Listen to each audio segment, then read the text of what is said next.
Hi, I'm Preston Quick, and this is my wife, Anna Quick. We've been married for 15 years, and today we put together a presentation for you, Marriage as a Sacrament and Spirituality of Marriage.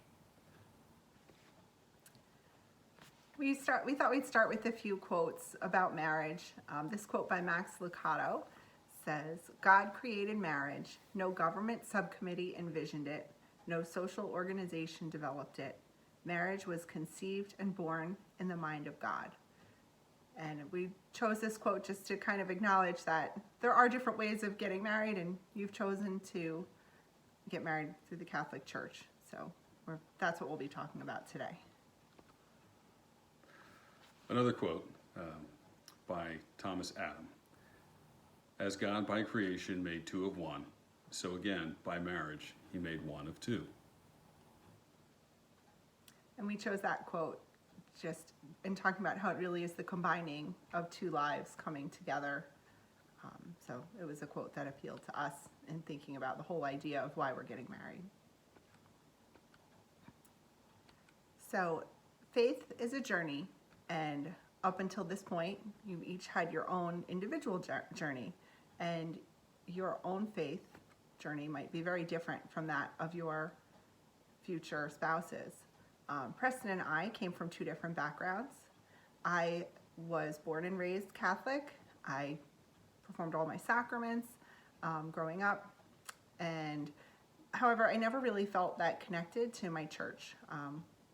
I went through the motions of going to CCD, receiving the sacraments, but wasn't really invested in the community, and it was just kind of, in reality, like a chore that we had to do.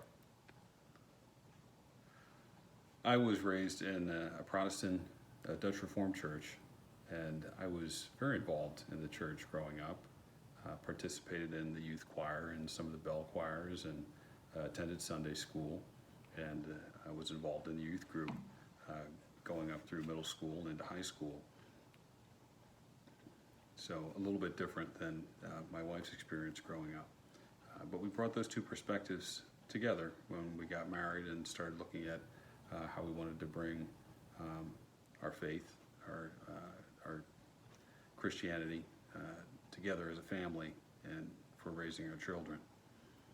Even the discussion of where we wanted to get married was kind of it was probably our first difficult discussion about faith and what kind of path we wanted. But I'll back up a little bit from there. We met at Rutgers University. We were both undergrad students when we met, and started dating, and a few years later decided that it was time to get married. Like I said, it was a difficult decision about where to get married. We talked it over quite a bit. We ended up getting married at my church, my Catholic church, St. Bart's in East Brunswick, where I had been baptized and raised in that church. But that was in East Brunswick, and we moved to Montgomery shortly after getting married. So would you like to tell about? So once we moved to Montgomery and were established here, we started looking for a faith community to join, and that's when we came to St. Charles Borromeo. We had our first daughter in 2007, and she was baptized here in the church, and we had our second daughter in 2009, and again she was baptized here in the church as well. And we've continued to raise our children here, and this is where we found a good community for our family. Yeah, it was really a joint decision to join St. Charles Borromeo. We both felt comfortable, even though Preston isn't Catholic. He felt very comfortable as a member of the community, and has been involved ever since we first joined.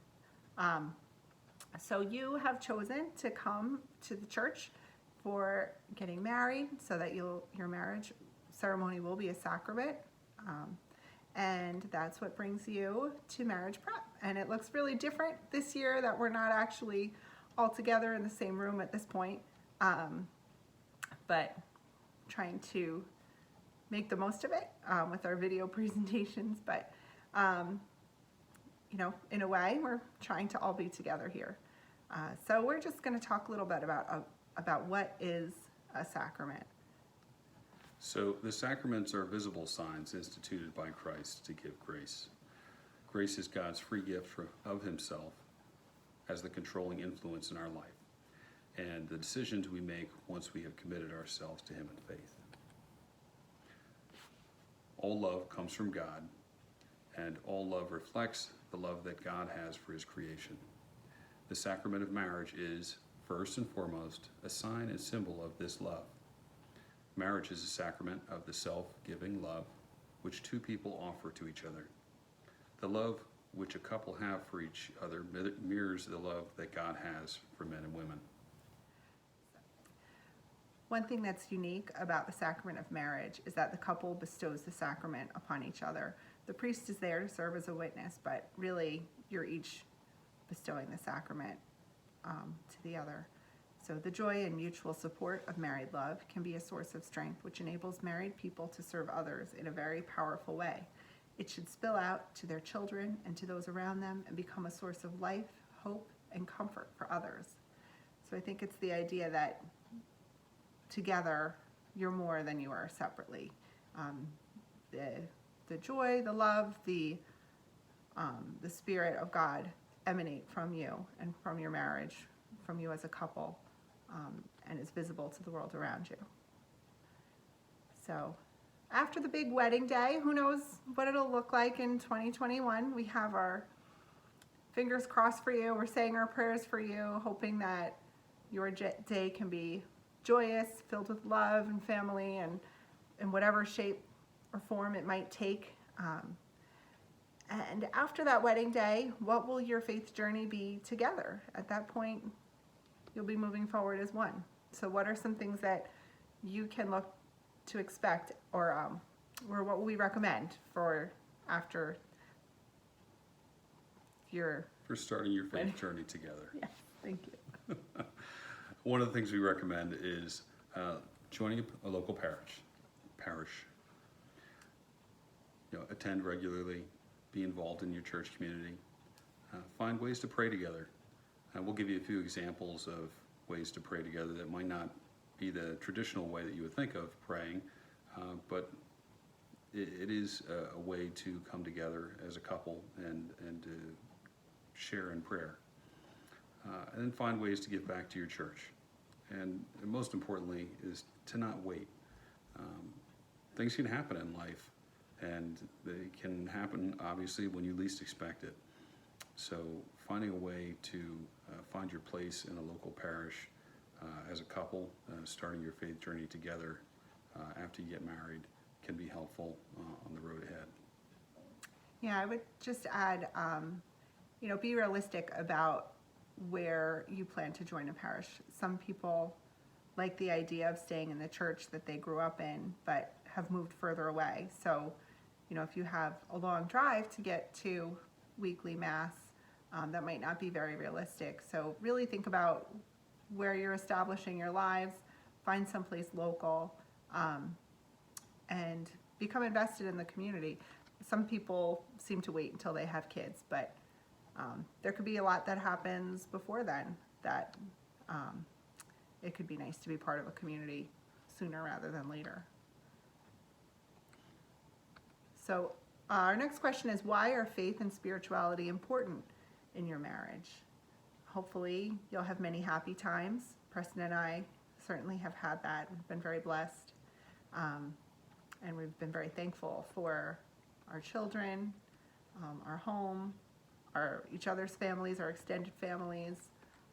Lots to be thankful for. You'll also likely have some challenging times. Even if everything's great between you two, there can be other outside influences that can impact that and make for some difficult times. And we've seen examples of that just within the last year. There have been a lot of people that have been able to continue working without really being impacted too much financially. Obviously impacted a lot stress-wise, but financially have been able to remain stable. But there are things that in this world that, no matter how hard you work, sometimes finances should get affected. And so that could, financial pressures tend to be the most common thing that induce stress on a marriage.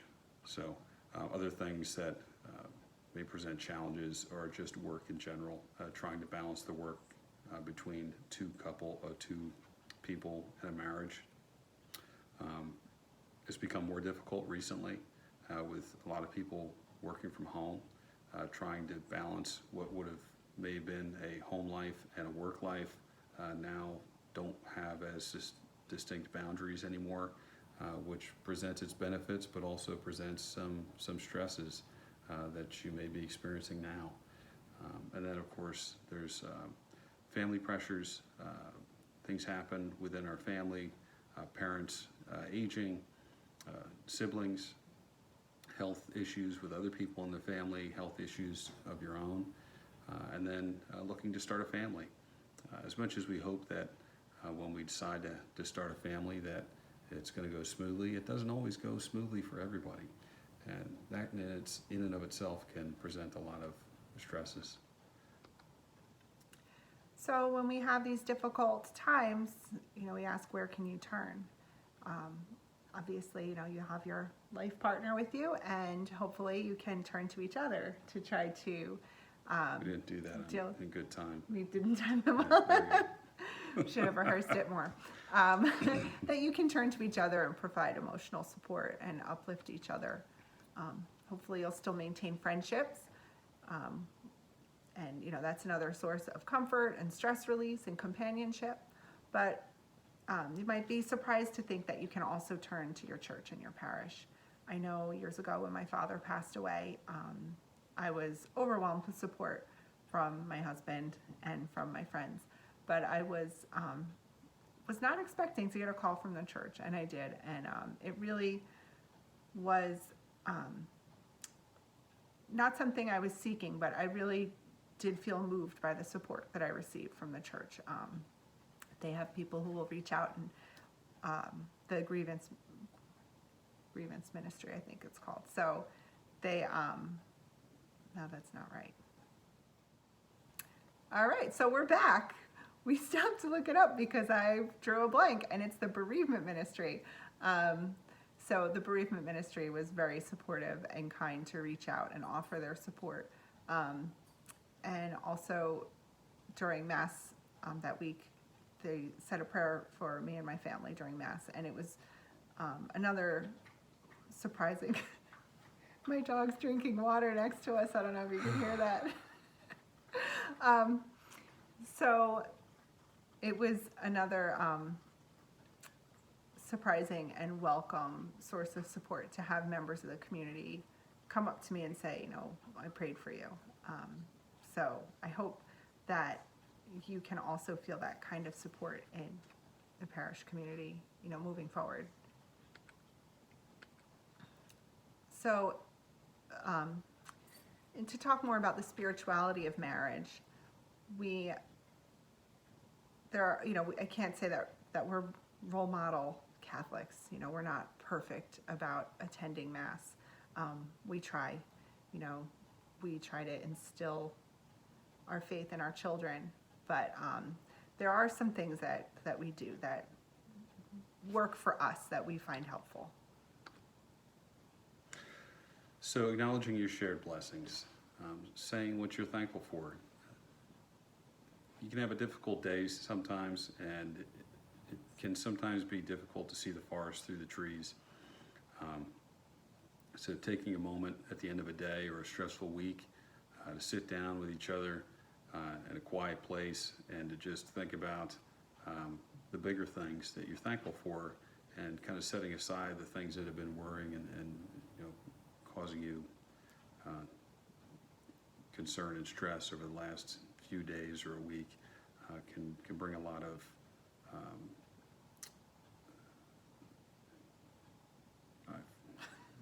Comfort, yes, there we go. Acknowledging your shared challenges, praying for God's guidance and strength in dealing with life's difficulties. So obviously, having thought about those things that were giving you difficulty during the week, acknowledging those challenges that you're experiencing, and then looking for some guidance and some strength. Recognizing the presence of God's grace in your marriage, taking a look at those blessings that have been granted to you, and being thankful for them. So Pope Francis addressed engaged couples in 2014 in a speech, and it's actually included in the packet that you're receiving, and it's really a nice message, but we just kind of wanted to highlight some of the main points that he made. One of the first questions he got was, it was about the concept of marriage being forever and people being reluctant to commit to that, or how scary it can be to think about something being forever. And Pope Francis addressed it with saying that, it can seem intimidating, but we want to be building each other up all the time and have a very sure foundation when you're building a marriage, and that it takes constant building, lifting each other up, working together. And then also he made the point that a marriage is not successful just because it endures. Quality is important. So we want to have a good quality of marriage, a good quality relationship. And he mentioned how in the Our Father we say, "Give us this day our daily bread." And he recommended that for married couples, we could look at each other and say, "Give us this day our daily love." It's something we want to keep building on each day. Every day we want to show that we love each other and lift up the other person and have them do the same for you. And another question was about the celebration of marriage, and one of the things that he said is, in talking about the marriage celebration itself, he said, "Make it so that, like the wine in Cana, the exterior signs of your celebration reveal the Lord's presence and remind you and everyone present of the origin and the reason for your joy." So God has granted his grace in the sacrament of your marriage and your love for each other, and that is a joyous occasion, and you want to be celebrating that, and let your, hopefully, even though there's COVID, that your family can share in your joy in one way or another, and that you can be growing together over the years.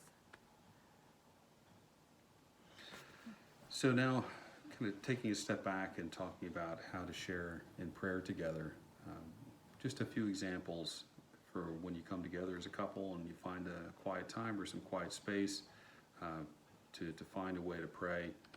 There's just a few examples. One is allowing music to draw your spirit to God. Finding something that allows you to relax and think about your relationship with God in a meditative kind of way. Reviewing your day and noticing where God was present to you. So similar to counting your blessings, is to kind of think about the path of the day. Maybe there were some challenges in the day, and there were some periods or some things that happened where you were able to find some grace within the actions of your own, or perhaps those that helped you along the way that you didn't expect to be there, but were really God's gift to you to find your way through a tough day. Another is recalling your blessings and responding in gratitude. It's kind of similar to the last one. And then confessing your sins and asking for forgiveness. Nobody's perfect, but you can find it within yourself to look at where you've made your mistakes and how to forgive yourself and move forward. Can be a real stress relief. Okay, so we have a short prayer here. It's something I found. A prayer for engaged couples, and on the marriage prep team, we want you all to know that you're in our prayers. We're thinking of you. We're here to support you. And, at any point in time in the future, feel free to reach out to us. But we want you to know, right now that we are thinking of you. So I'll recite this prayer so that you know that you're in our thoughts and prayers. God, we ask for your blessings upon these couples as they prepare to unite in marriage. Let all their days together be happy, and all their words to each other be sweet. Though their paths are intertwined, let them be aware of each other's separateness. Bless their home and allow it to be a place of joy and serenity. Remind them to nurture each other with mutual love, honor, and respect. Let their spirits dwell within. As they learn from one another, may they grow stronger as individuals and closer as a couple. And as they prepare to receive the sacrament of marriage, so may they continue praying for and with each other. Amen.